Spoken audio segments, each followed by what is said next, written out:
Wait, why don't the colors match?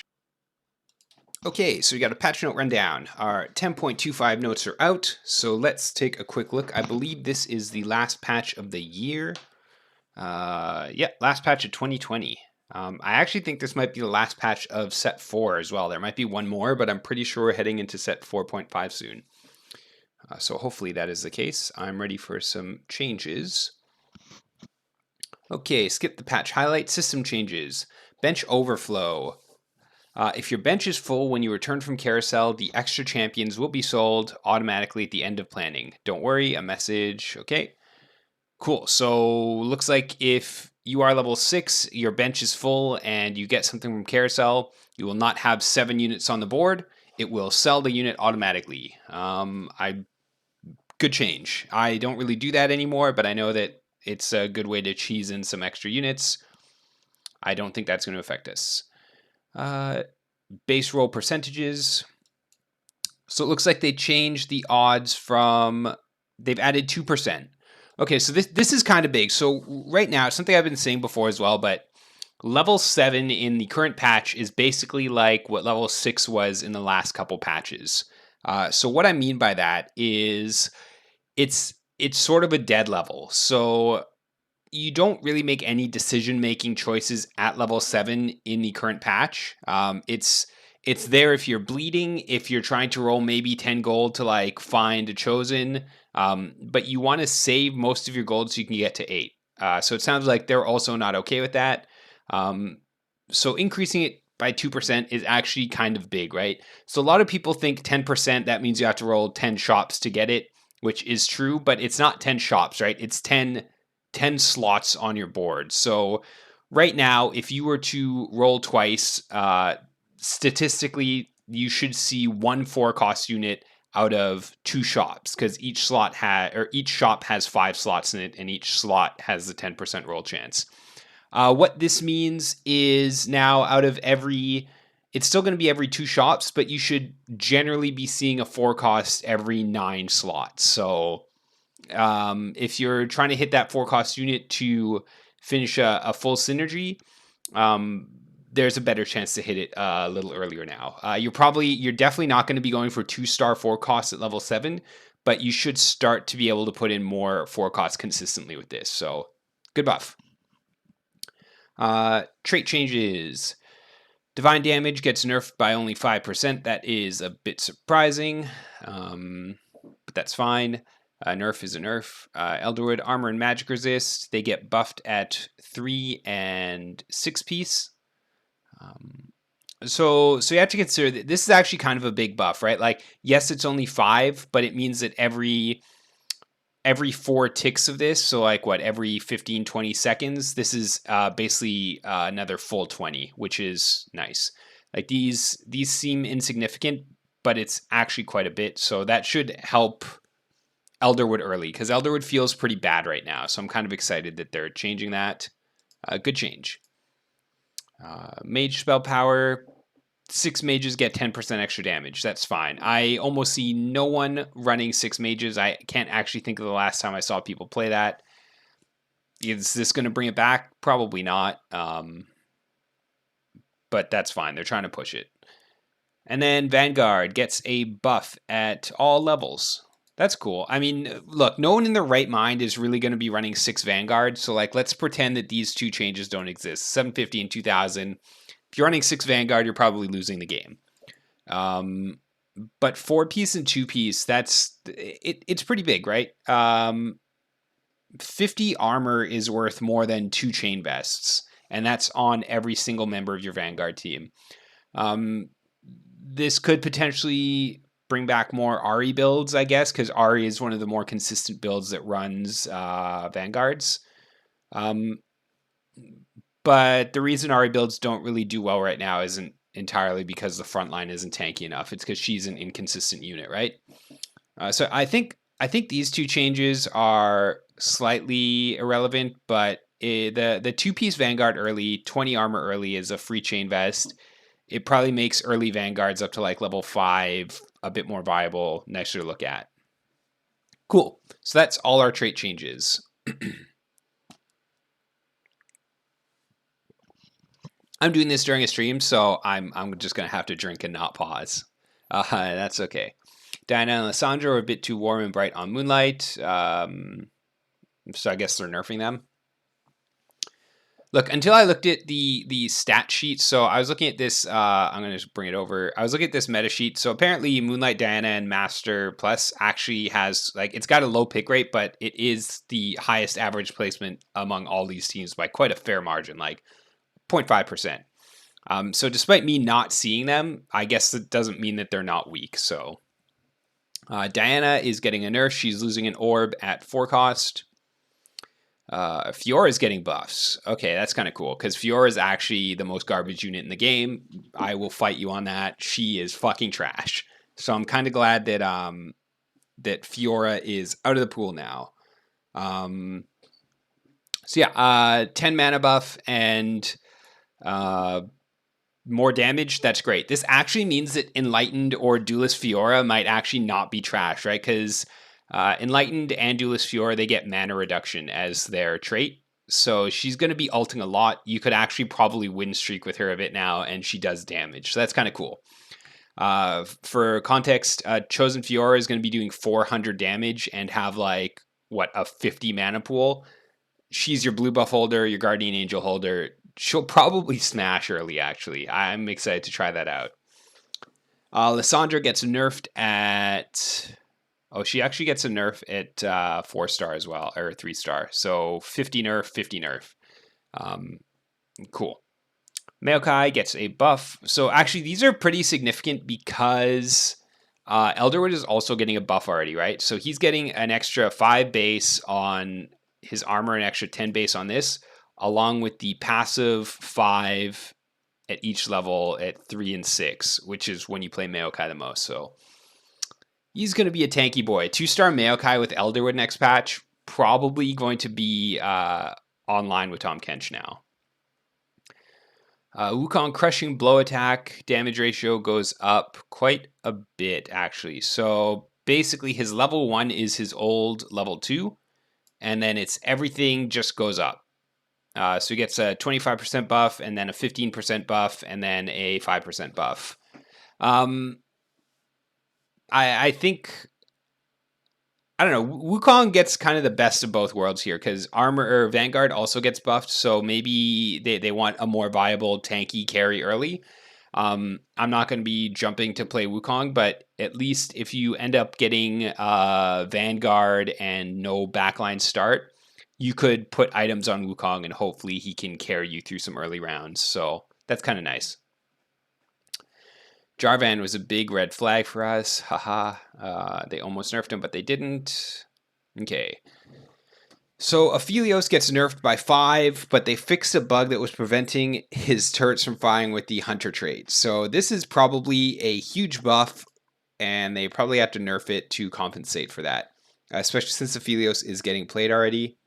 That makes sense. I haven't played Aphelios. I've been meaning to try him. Maybe we'll try him out tomorrow on Japan while we're waiting. Or maybe the Japan patch is out already. We'll take a look. I've had a feeling that 5 Moonlight could be a thing. I don't think so anymore, but we'll see. Hecarim, total mana goes down so he can cast more. Good for him. The worst thing about Hecarim is that his mana pool is fucking insane. Also, no, that's not the worst thing. Hecarim's just a very okay unit. This isn't gonna fucking bring him back in meta. But Elderwood buffs, that probably will. Jarvan now takes 100 mana to cast. That's pretty big. That is basically 2 auto attacks. Yeah, that's pretty big. Silas chains are buffed. Silas is the second worst unit in the game. If you were to ask me what like the 2 worst units in the game are right now, it would be Fiora and Silas. So I guess if you're committing to a 3-star Silas or 4-star Silas, you get to do more damage, but that is quite the investment for a mediocre unit, for a bad unit. Denting Blows gets nerfed. Percent-wise goes to 40, 60, 80. That's kind of a significant nerf, especially since she's not played as much as I thought she would be, but her mana total goes down, so I guess she's casting more. And since that already lasts for 8 seconds, I guess it's going to be like a permanent debuff as long as she's alive. Yeah, I'm not sure how I feel about the buy nerfs, but we'll have to see how it goes. What else are we looking at here? We are looking at Evelyn. Execute multiplier damage goes from 3 to 2.5. So that is a nerf, but her damage is buffed to compensate. That's pretty nice. It's definitely a nerf to 1-star Evelyn because she doesn't gain any damage, but most people sit at 2-star Evelyn, so she gets a flat extra 100 damage. That's actually pretty nice. I've been playing a lot of Evelyn lately, and I like playing her, so hopefully this makes a difference there. Kalista loses 0.1 attack speed. That's kind of big. That's actually really big. It's 10% nerf, but it looks like, from what I've been hearing, it looks like she's been bugged forever since release. When she tries to execute too early or too late, and it looks like they've fixed that. If they've actually fixed that, I've been having a decent amount of success with Kalista as is. I'm very excited to see how she fucking plays out now, because she already feels pretty strong in certain comps, and this does seem like a huge buff if she's basically been broken the whole time. Lux Chosen stat goes from mana to spell power. This is actually a huge nerf. Because you're not playing Lux for her damage. Like, if you've ever played Lux, you know that you basically never put an item on her, because it's just not good. She clutches so many times, but if you've got a fully stacked Lux and she misses her ult, you just fucking wasted 3 items. I would never, ever itemize Lux. And the reason that Chosen Lux is good is because her mana gets reduced. So now she gets spell power for a character that you aren't really depending on damage from, for the most part. There's obviously some times when she does end up winning you the game, shit like that. But if I'm looking at this is a nerf. She's casting less. Xin Zhao gets another buff, 0.05 attack speed, and he gets 30%, 15%, and then 3 stars still the same.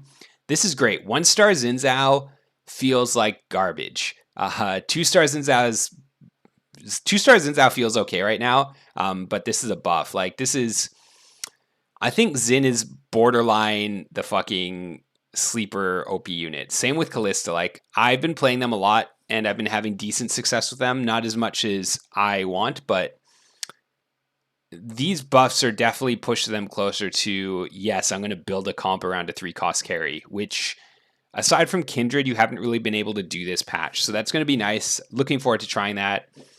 Yumi gets a 50 health buff. Also nice. Yumi went from being one of the best units in the game to getting hit by Spirit getting nerfed, to Ari getting nerfed. She's sort of fallen off, so a little bit of a health buff might help bring her back.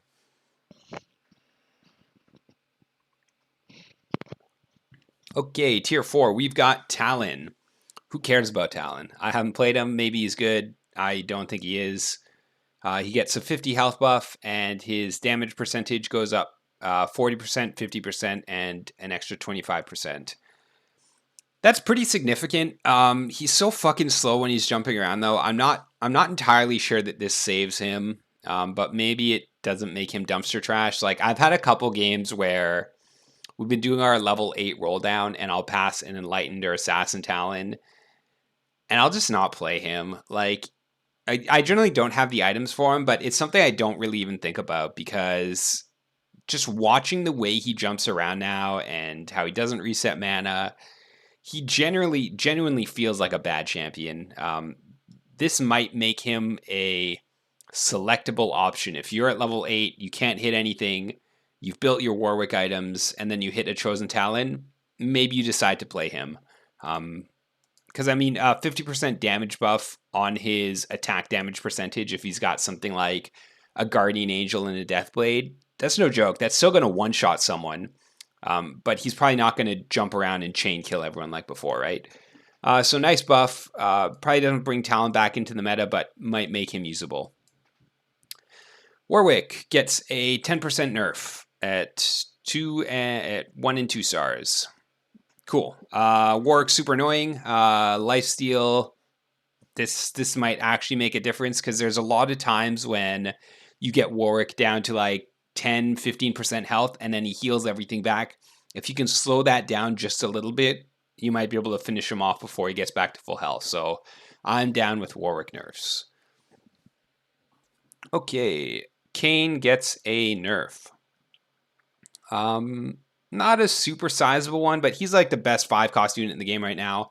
So he loses 25 damage at 1 and 2 star. Nothing else changes. That's fine. Kane becomes a little weaker, still playable. Set Showstopper will no longer fail if something happens to Set's target. This is so fucking important. I've had a couple games where Set will like start his dunk and then he will kill nothing. Nothing will happen. And it's so frustrating. So it looks like it still deals the AoE secondary damage. Primary target's unaffected. That's fine. This is a great change. Set is very hit and miss sometimes, especially when he dies and then he like does the sit-ups and comes back because he's usually the last target alive. I'm very excited to try Set and hope that this works now. Items. Last Whisper gets a 5% buff. Cool. Other camera will reset zoom level. Cool. Bugs. This one is actually really big. So Zeke's Locket and Chalice can no longer affect Galio. Zephyr will not try to hit and fail Galio anymore. This is something that has been affecting your games, but you've had no real idea on it if you've been playing. But sometimes that Galio comes down attacking faster or is just fucking jacked with Chalice buff. Or your Zephyr will miss and you don't know why. This is why. So it seems like it is still pretty niche scenario, but it's a fix and you should notice that Cultist gets a little weaker from it because this is a bug. Lissandra's hair would stick out of the side of her head like a baguette. Good. I'm glad they fixed that. Fix a bug where Kalista could reapply spell power. Okay. Hunter proc would delay his next attack. This is a buff to Warwick.